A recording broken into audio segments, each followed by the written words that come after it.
कि प्यार से कहना धान निरंकार जी। द्वारका में, यहाँ इस रूप में, जहाँ सत्संग का आनंद पिछले कुछ घंटों से सभी ले रहे हैं, और ये संदेश कि जीते जी ही जीवन की कदर अपनी हम खुद डाल लें, व्यर्थ में जीवन को ना एक समय सारा निकाल दें। जो मूल रूप में जिसके लिए जीवन है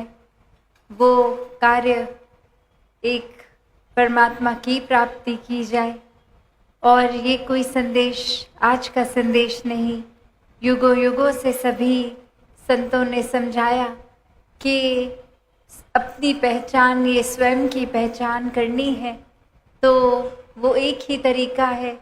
कि ये फॉल्स आइडेंटिटी नहीं, रियल आइडेंटिटी, असली रूप में खुद को जाने, जो इस शरीर से परे ये परमात्मा का अंशात्मा। और कैसे फिर जब ये एकत्व होता है जानकारी से, ये ब्रह्म ज्ञान से, तो ये आत्मा की पीड़ा मुक्त होती है। तभी ये सैल्वेशन, ये मुक्ति की बात कि जीते जी ही ये जीवन मुक्त होना है। ये जीवन में अपने सारे काम करते हुए भी फिर ये कैसे अपने जीवन में हमें वो एक तरह से रिस्पॉन्सिबिलिटीज़ से मुंह नहीं मोड़ना, पर रिस्पॉन्सिबिलिटीज़ करते हुए भी ये प्राथमिकता हमेशा निराकार पे ही। तो भाव यही कि कैसे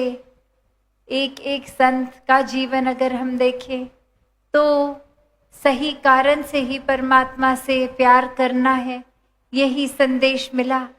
क्योंकि अगर लालच से परमात्मा से प्यार है तो फिर वो असली मायने की भक्ति नहीं रही। अगर सिर्फ कोई एक सिक्योरिटी ही जीवन में चाहिए, एक सुरक्षा रूप में कि कुछ बुरा नहीं होगा इसलिए परमात्मा का नाम लेते हैं, जुड़ते हैं, तो फिर वहाँ पे भी ये निस्वार्थ नहीं हुआ मन,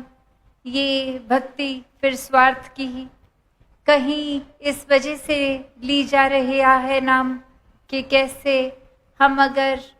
परमात्मा का नाम लेंगे तो शायद एक शरीर में भी कोई कष्ट नहीं आएगा, आर्थिक हो या कैसी भी एक बुरी चीज़ें एक ये जीवन में नहीं महसूस करने को मिलेगी। तो भाव वही जैसे अभी सत्संग में भी सुना कि ये सूफी संत राबिया की जिक्र भी हुआ,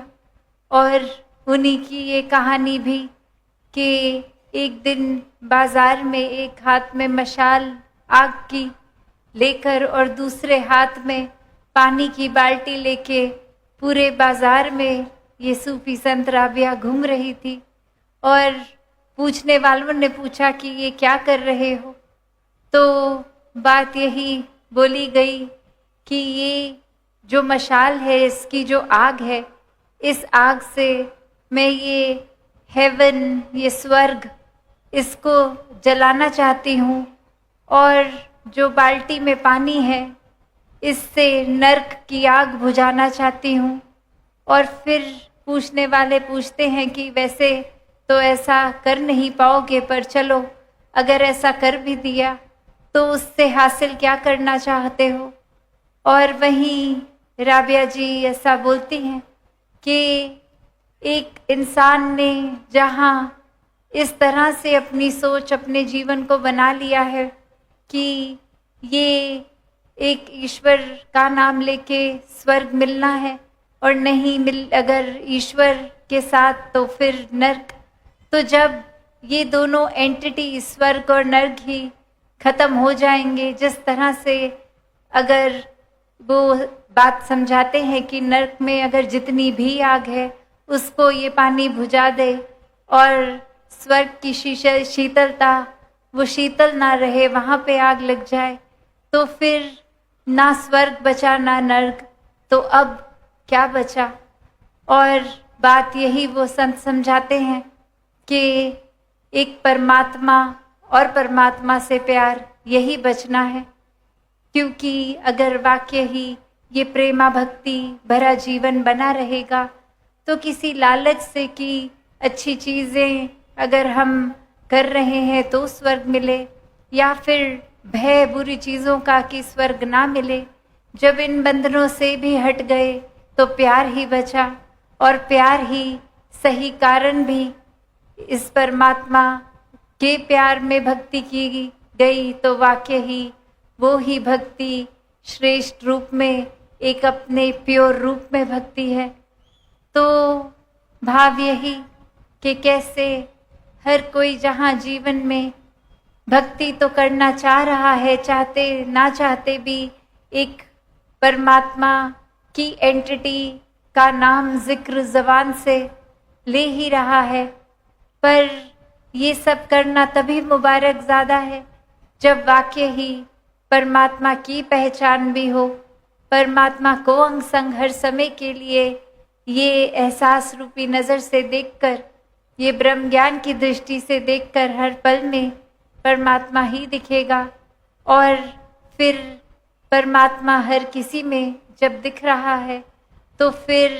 ना किसी के प्रति कोई बुरे ख्याल, ना ऐसी सोच कि कर्म बुरा होगा, और ना ही उस रूप में और कोई एक वेस्टेड इंटरेस्ट, एक स्वार्थ के कारण कुछ हम किसी के साथ व्यवहारिक रूप करेंगे, दिखावा करेंगे, छल कपट करेंगे। तो बात वही कि कैसे एक प्रेम का नाता जब परमात्मा से हो जाएगा तो ही प्रेमा भक्ति की शुरुआत, और इसी प्रेम के रंग में ये प्यार और परमात्मा जहाँ एक ही दर्जे पे, और वहीं यही प्रेम बनकर हर एक तक प्रेम पहुँचाएंगे, और यही प्रेम जो फिर कण कण में विराजित परमात्मा, और इसी के लिए ये हर एक इंसान से फिर प्यार इस तरह होगा कि किसी की कमियों से पहले उनकी अच्छाई ही ये नज़र देखेगी, और फिर हर किसी के लिए ये मन वाकई ही परमात्मा से भी अरदास करके कि हर एक के लिए ये बेहतरी वाला जीवन हो, हर कोई अपने जीवन में परमात्मा के ही रंग में रंग कर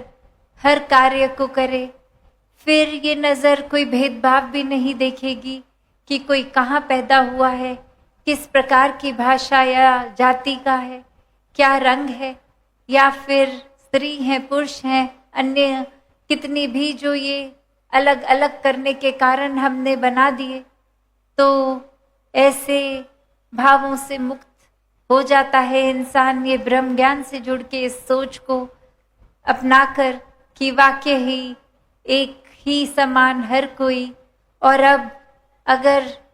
कोई ऊंचा है तो अपने कर्मों को इस जीवन में जीकर कि किस तरह सिर्फ ब्रह्म ज्ञान लेकर ही नहीं, ये कर्मों में हर पल में उतार कर जीना है। तो कैसे फिर अपने जीवन को वाकई ही वरदायनीय जीवन बनाना है, वरदान के रूप में बनकर संसार में, समाज में हर एक तक दिल से दिल मिलाते हुए चलना है, दिलों तक ये नफरत नहीं, ये प्यार के पुल बनाने हैं। तो भाव यही कि हर कोई अपने जीवन